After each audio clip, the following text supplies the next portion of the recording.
because they don't want to have a damn recession.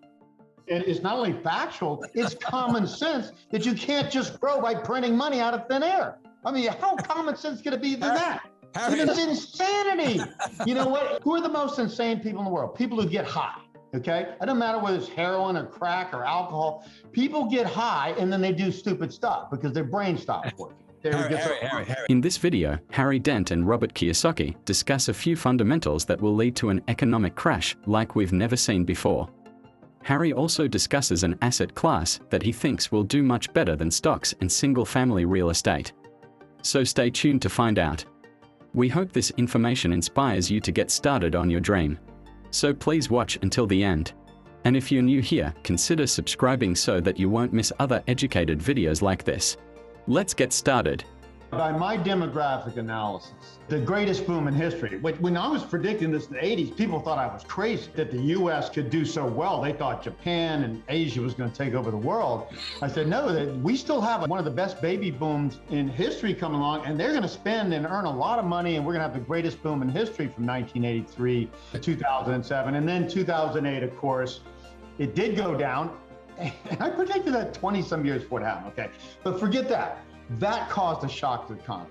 And then governments have been printing money ever since. Now, to print money for a year to overcome a strong downturn like 2008-9, I'd agree with that. 1 year of money printing. To be printing money 13, 14 years and escalating and printing and fiscal stimulus combined after COVID for 2 years, $10 trillion, half of GDP, is insanity.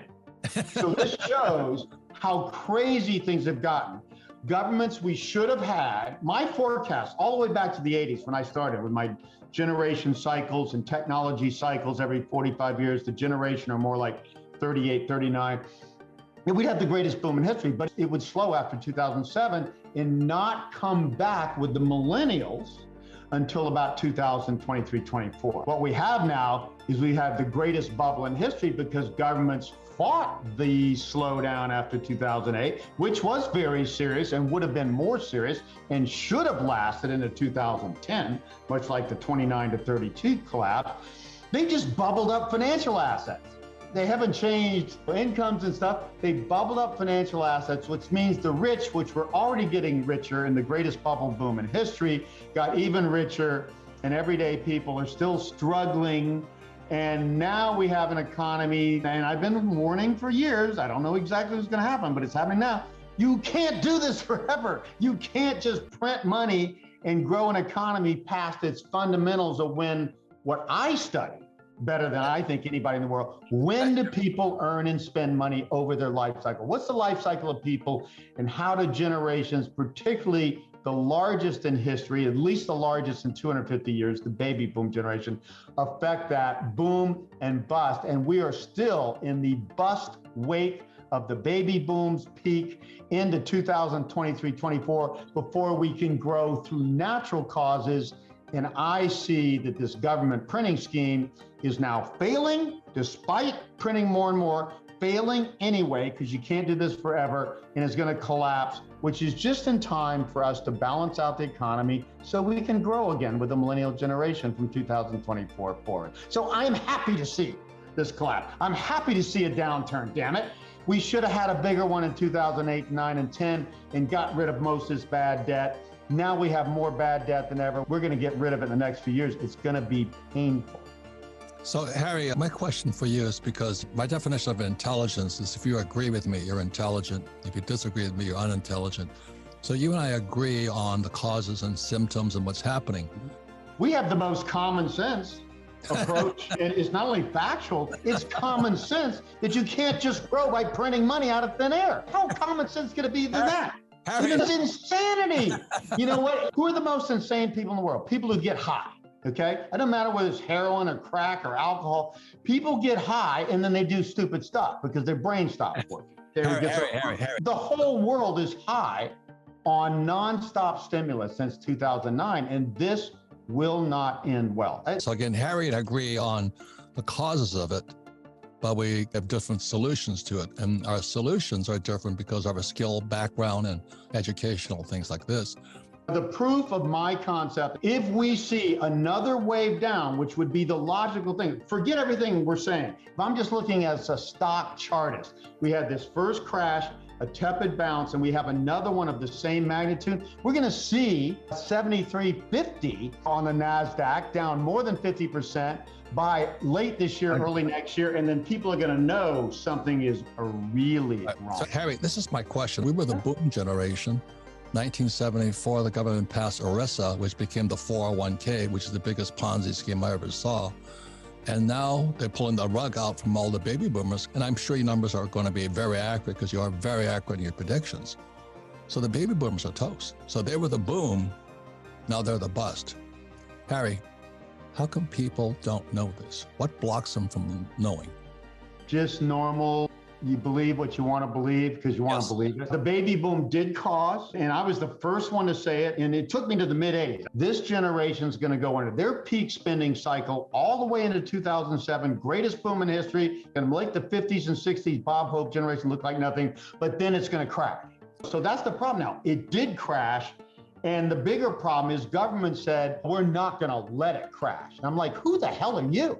You to think a bunch of politicians that never did anything for a living, most of you, and say, we're just not going to let the economy do what the economy will do to correct an imbalance of overinvestment in bubbles and financial assets and bring them down to normal so we can grow again. They're fighting it.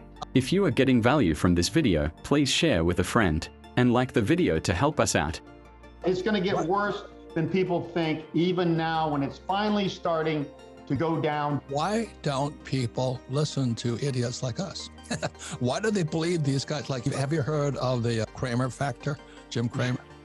Whatever Cramer predicts, you go short. I can't even watch this guy. He's a smart idiot. He just entertained.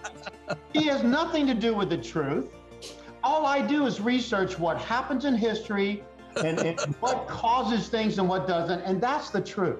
So, and you do not get a bubble like this. There has been no bubble anytime in all of history that has not burst badly and rapidly when it does, and it's already started. And people are still in denial, included stupid Kramer.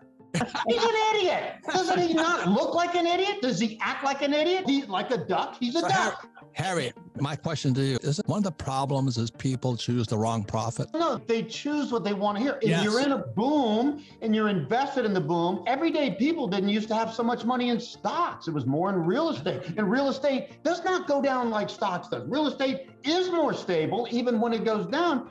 And everybody now has to root for this thing to keep going. And so they'll listen to the people that say, oh no, don't worry about this. Don't worry about debt levels. Don't worry about demographics declining, which they're declining at the speed of light in all developed countries in the world. Somehow the government will bring us out of this. Harry discusses the impact that millennials will have on the demographics of the economy. The millennials bring us up through natural causes instead of printing money from 2024, and I'm very precise about this. I said from the beginning the baby boom thing was going to peak in late 2007. I said that in the 80s. That's how predictable people earning and spending money as they age are in generational surges, and the baby boom was a big surge, so of course a great boom. We've been down ever since then. The millennials do not bring the upward natural momentum until 2024, and they will peak by 2037, much shorter boom than the baby boomers. Boomers were like 46 to 64 was a boom generation. There was a Gen X behind us. X turned up noticeably from 1937 into 61. That's the rising baby boom, which on a lag, predictable, quantifiable lag for peak spending at 46, moving towards 47, would have given us a peak in late 2007. I've been preaching that since the 80s. People back then were saying, Harry, you're crazy. The US is done. Asia's taking over. Japanese make us look like idiots. And I'm like, yeah, they're growing and they're going to grow longer, but we still have the greatest baby boom in the world. And we're going to have the greatest boom in history until 2007. And then it's going to collapse. Who is Gen X and what's their challenge now? Gen X is the declining birth rates from 1961 into 73 to 75 that caused the slowdown from 2008 still into 2022-23 before the millennials born after them take it up. And even the millennials, here's the important point, and nobody gets this, okay? Even the millennials, with their spending power as a smaller generation, less long in births, only take us back to where the baby boomers took us. We only get back to even adjusted for rising productivity. We will never see a boom like 1983 to 2007 again in the US, and most of the developed world will never, and Europe's already behind us. That's the truth. If you invest today, even with no predictions of up and down economy, you're likely to make a couple % a year for the rest of your life. You're not going to be able to retire profitably until the markets come down to reality and you can invest at fair asset prices again. Harry then explains why he is confident that these two asset classes will outperform stocks and single-family real estate. Why are you confident bonds is a thing? All of this stimulus on top of the greatest demographic boom in history, but which did start to fail. So all this stimulus throws money into the economy. What do governments do with this stimulus? They buy financial assets. They start with bonds, but the more money goes in bonds, it will trickle into higher valuation stocks and real estate, because that's where the returns are. So what we have now, and I got a number on this, it's close to $600 trillion in financial assets globally. 600 trillion, that's about 7 times global GDP at 95 trillion. And normally financial assets are a premium 2, maybe 3 times. So the biggest bubble in the world is all financial assets, even bonds. And when you have a crash like this, when these financial assets start to crumble, the money has to go somewhere. It goes into the safest areas. So it is the income producing real estate, multifamily mostly, and it is the treasury bonds, the highest quality government bonds. If the US government can print enough money to keep a dumb bubble going, they'll certainly print money to pay their bonds off, their treasury bonds, okay? You don't have to worry about a default on 30 or 10-year treasury bonds.